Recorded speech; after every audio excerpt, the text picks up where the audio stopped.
Hey guys, and welcome back to Sonic and the Secret Rings. Oh, we're starting off fancy today with a CGI cutscene, and oddly enough, much like Seven Rings in Hand, this can also be seen before this point in the game. Not really sure why, but if you idle on like the main menu or whatever, this will kick in. So I guess they were just really proud of their little CGI baby and wanted to show it off right away. Well, to be fair, this is kind of the most epic cutscene in the game, and, like, if the game were better, like, it didn't have as many problems as it did, I could probably forgive quite a few for this cutscene alone, because it is just really epic and really well done, but unfortunately the rest of the game is crap, so as good as this cutscene is, it can't do much.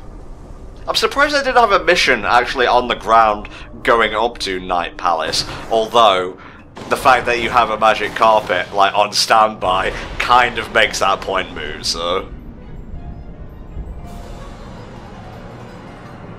This is cool. I'm sorry, this is fucking cool. We don't have any need for stars, blot 'em out. Wish I could read that, but I can't, alas. And before you ask, no bloody hell, I'm not able to read that either. Anglican alphabet is the only thing I can do. Oh, here come the Heartless! Oh, didn't even see you come in! Check this shit! Oh, that's right, your boy Eraser's got moves! Why he does this, I have no idea, but I love that he guards his face so his fucking razor doesn't cut it. The reason he does it is because it's cool, that is literally the only reason. Yeah, I guess so. And we get Seven Rings in Hand kicking in here. I'm not gonna lie, this is still hype. Oh, God, yes. It does look like Knuckles is upscaled a bit, though. I'm not even dignifying that with a response. Go, Sonic, at the speed of light! Then suddenly the budget ran back out again. CGI is expensive, Flame, and, you know, Parchment isn't, so...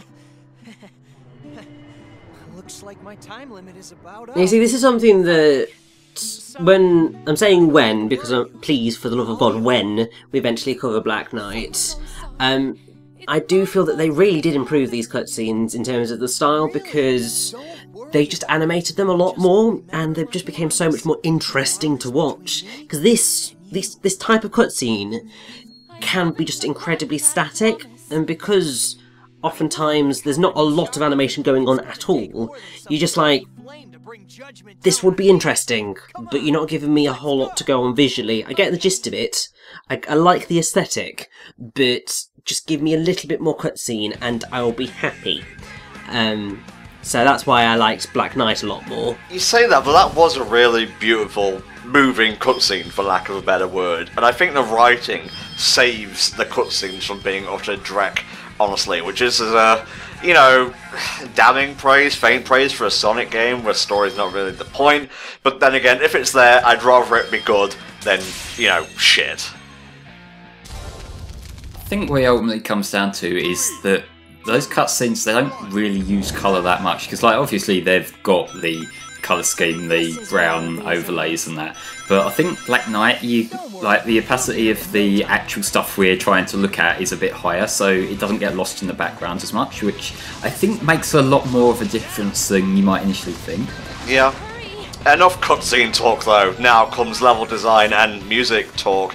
A winner in both areas is Night Palace, so much so that I actually wanted this to be in Generations. I'm not even kidding with that. I wanted this as one of the final levels in Gens. I would have liked to see representation from the storybook series in Generations, because, like, from a world view, like world building perspective, these are interesting levels. This in particular, it's just, like, you know, this gameplay. So to have seen them reimagined in the Boost gameplay, I would have been totally down with that. Oh, I think I definitely would have been down as well, just as... The thing that annoys me about Generations is that Secret Rings got a mention and Black Knight didn't, even though they are both canon. But it was just like, you dicks, Black Knight is clearly the better game, you assholes. why not give that some love? One could say that Sonic was referencing both of the storybook games. Well, yeah. When he was talking about, like, genies, magic lamps, etc. Because, you know, why would he leave one out and just mention the other? But still, that makes me fucking giddy. Giddy with joy that Black Knight lovers don't get an explicit, overt mention. I'm smug as fuck right now. Yeah, but we got the better game, so I suppose it's a fair trade-off. Well, you know, you're comparing shit to slop, really, so pick your battles, Flame, pick your battles. Black Knight is legitimately one of my favourite Sonic games. It's probably like top 5. Okay, we'll talk about that when the redo comes. Don't worry, Richie, it is happening, probably next year or so, but I've got ideas for the next game. And well, that's foreboding. Yeah, well, yeah, yeah. How did you find the magic carpet controls, Rich? I don't really remember. I remember them being sort of okay-ish because, I mean, you know, it's exactly the same sort of controls as you've been using throughout the game. Because it's very similar to the log surfing. So it's just like, it's alright, but it's a little bit frantic. It's loose is what it is. Yeah, so you're sort of moving about a little bit more fluidly than you would probably expect. And that can screw you over, but my god, this area looks gorgeous. It's just a shame that there's a lot of slightly bullshit platforming segments in it. Well, to be fair, Eraser does not want you getting to him. Didn't he ask for the fucking world rings and give us a time limit on top of that? Yes. Because all the sense maketh. He literally could have taken out the thingamabob and just said, bring me the world rings or I'll destroy the world. There was no need for the judgment flame at all. Well, this is just for the fun of it, isn't it? This is banter to him. He's just sitting watching from his chair. It was for the lulz, my dear Shara, the lulz! But yeah, I love Night Palace because it just gives, like, the designers the opportunity to go nuts. Like, they can transport you to, like, a space arena at one point, then you're back in the palace, and, you know, the next minute you're running along crystal loop-de-loops and whatnot. These outside sections are absolutely fucking beautiful. Not so sure about the grind rolls that you can't see until you land on them, but that's been kind of a trend through the whole game. Since it's invisible, do you think it would appear if you use Time Break? Because that's what happens with some Fire Souls. I've never tried it. Also, good job there. Absolute bullshit. Alright, Eraser, I'm coming. I'm sauntering as fast as I can, mate. Yeah, 30 minutes or your world rings are through.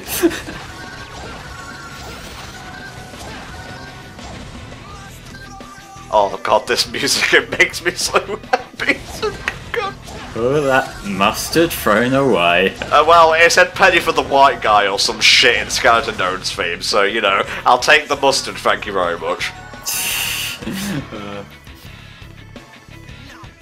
Yes, that is poison gas sapping your health here, so, you know, even if you weren't moving forward automatically, I'd advise you to get out of the room as quick as possible. Almost there, lads, almost there. Just one more gauntlet. One more impressive looking death zone. So, you know how you're saying mustard float away? Do you want to know what it actually says? Please do. So, yeah, so it says, must I float away? Will I ever wake? As far as I know, nothing is for sure right now. For all I have know, unpowered in the light of now, must I float away? What the fuck does that even mean? And there's a whole bunch of other stuff, really. It's a Sacred Ring song, you're asking a lot.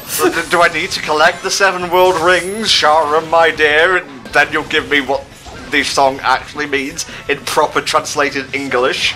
Yeah, that's never going to happen.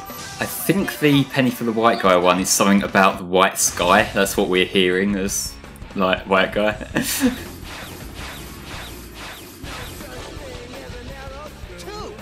I can't believe I actually got silver on that. I was especially proud of getting through the carpet sections unscathed because they're a bitch to do, like, first time around.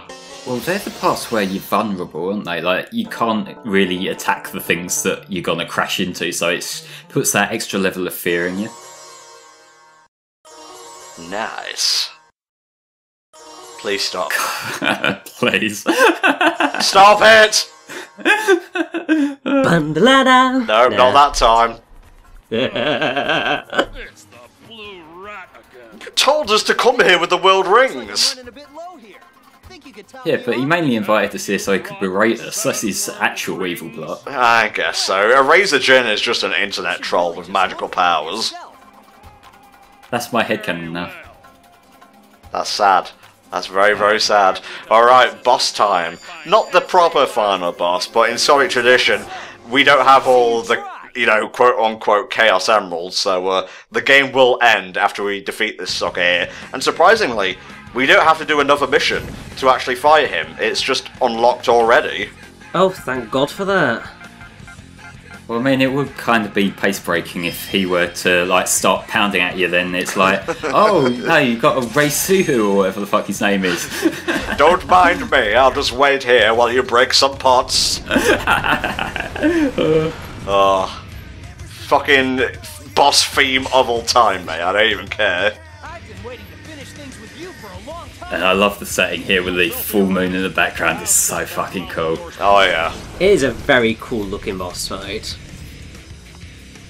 His main tactic here, he's got several different like shapes that he'll try and carve out, most of them looking like letters of the alphabet, and it's basically a game of memorising which part of the screen he's going to damage for each one after you see his little tail, and react accordingly, which sounds easy, but he moves a bit faster than is easy to keep up with. And if you're going for gold, you will need to master all of the patterns, not just the easy ones. You'll see me be jumping over, under, or through here. And what's a boss fight without a clash? You can use Time Break here if you want, but I just wait for the subtitles to disappear. That's how I know when he's going to ram me. So Rich, how did you fare against the Razor Jin? I seem to recall struggling a little bit, just because I think at this point I was just fed up with the game and just wanted it to be over, and so I was just like, just I can't even be bothered. And I don't know, getting the timing down on that clash can be a little bit difficult. The Z-Slash in particular is really hard to time, in my experience. Definitely. So it's a boss fight that can go well or it doesn't, and if I recall correctly, it does just go on just that little bit too long, I feel. Well, you know, you can make that ever so quicker by jumping over the Z's and getting extra hits in, but unfortunately that's a bit too advanced level for me. Like, I almost achieved it there. I got past the Z unscathed, but there just wasn't enough oomph in my jump to reach his head. Really, hitting me with the V, that's just mean. You weren't beautiful enough to dodge it, Tom.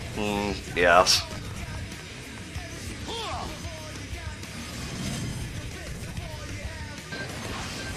There you go, got it that time. So Flame, we come to you now. How did you fare against the Razor Jin?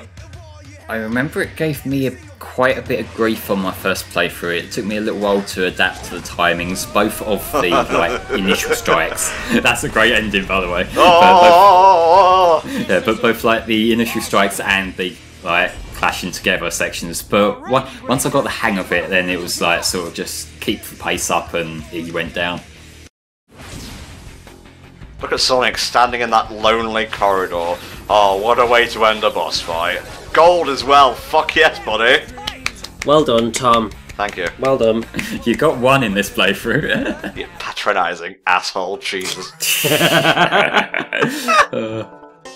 So yeah, like I said, this is pretty much where your standard thingamabob playthrough, shall we say, of Sonic and the Secret Rings ends. Much like in Black Knight, you've got more stuff to do. As for us, we have to collect the rest of the world rings, and we'll be doing that in the cleanup part next time. But right now, that's it. He's just going to run back behind his special little door, and yeah, that's it.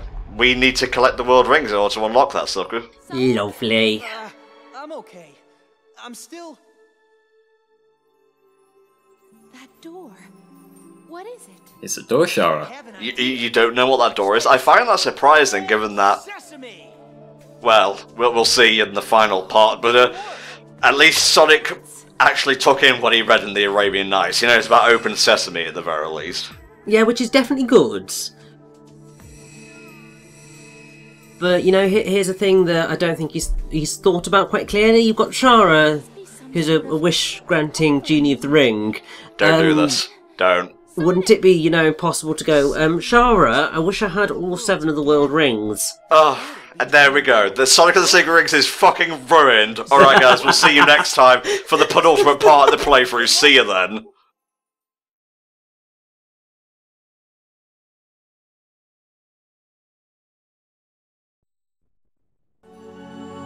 If truly free, be stopped never through all that's happening.